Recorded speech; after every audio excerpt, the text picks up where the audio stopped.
दिल्ली रवाना होने से पहले डीके शिव कुमार ने इमोशनल कार्ड खेला है। ये बड़ी बात शिव कुमार ने कही है कि मैं ना पीठ पर छुरा घोंपूंगा ना ब्लैकमेल करूंगा। सुनवाते हैं आपको। I will not backstab also. I will not blackmail also. That is, do and enjoy it. But why I should do? I will not do. Thank you, sir. I don't want to go to the wrong history. See, one who has been born has to die someday. I don't want to go with a bad remark. आशीष, हमने दर्शकों को जो bite सुनवाई DK Shiv Kumar की, वो कह रहे हैं कि ना मैं पीठ में वार करूंगा ना ब्लैकमेल करूंगा। तो आखिर ये इमोशनल कार्ड डीके शिव कुमार क्यों खेल रहे हैं? क्योंकि कहीं ना कहीं वो इसके पहले संकेत दे चुके हैं कि वो भी सीएम पद की रेस में हैं। देखिए, कहीं ना कहीं प्रणय उनको इस बात का फीडबैक है कि लीडरशिप के असेसमेंट में यह भी कैलकुलेट किया जा रहा है कि आखिर उनके साथ बैगेज क्या है, जो करप्शन के मामले जिस पर उनको लेकर के जांच चल रही है। मैं आपको ये बता सकता हूं कि कांग्रेस के जो उच्च सूत्र हैं उनका ये मानना है कि क्योंकि आप देखिए, बड़ा इंटरेस्टिंग है कि कर्नाटक के ही डीजीपी को नया सीबीआई डायरेक्टर बनाया गया है। They want king to be clean. मुख्यमंत्री पर किसी तरह का कोई संशय ना हो, उनके ऊपर किसी तरह का आरोप ना हो। मुझे लगता है कि ये फीडबैक डीके शिव कुमार को जरूर पहुंचा होगा। वो भली भांति जानते हैं कि पार्टी का पूरा रैंक एंड फाइल प्रणय उनके साथ है। उनके नेतृत्व में पार्टी ने चुनाव जीता। इसीलिए मैंने पहले कहा कि पार्टी उनसे नाराज नहीं है।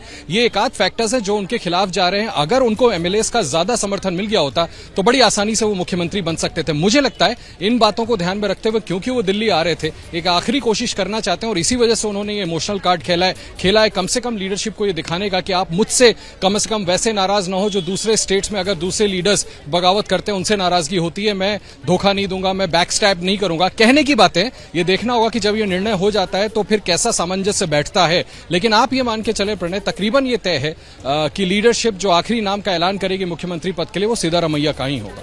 लेकिन डिप्टी सीएम का जो फॉर्मूला लेकर चल रहा है आशीष, बैगेज का आप जिक्र कर रहे थे, वो कहीं ना कहीं ये चीजें जो हैं वो डिप्टी सीएम की कुर्सी और प्रदेश अध्यक्ष के ऊपर भी लागू हो सकती हैं। यानी ये रास्ता जो है उनके लिए कांटों भरा हो सकता है, जो प्रवीण सूद की नियुक्ति के साथ संकेत आए हैं।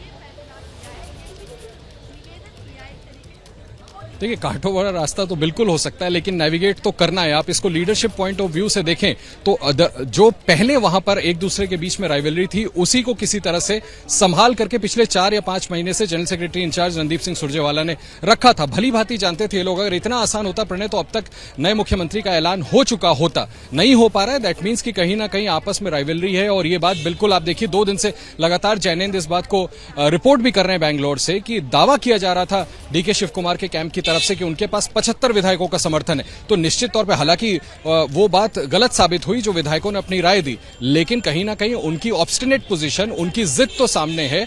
और मैं ये भी फिर से दोहराना चाहूंगा कि देखिए, रैंक एंड फाइल उनके साथ है। उनके नेतृत्व में ही पार्टी ने चुनाव लड़ा है। और इस बात को गौर करिए कि ऐसा नहीं कि पार्टी डीके शिव कुमार से नाराज है।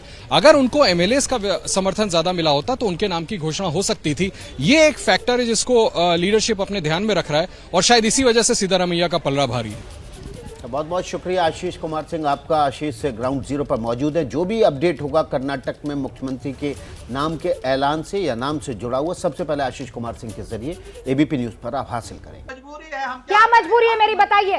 मैं अभी आपको बताती हूँ कि मैंने ओए होए होए होए नमकीन के चटकारे लेते हुए टकटकी मार के डिबेट शो को पॉज रिपीट कर करके देख रहे हैं जोगिंदर जी।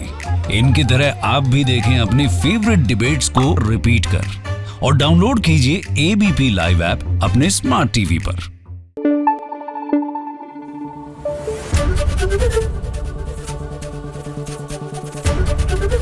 एबीपी न्यूज आपको रखे आगे।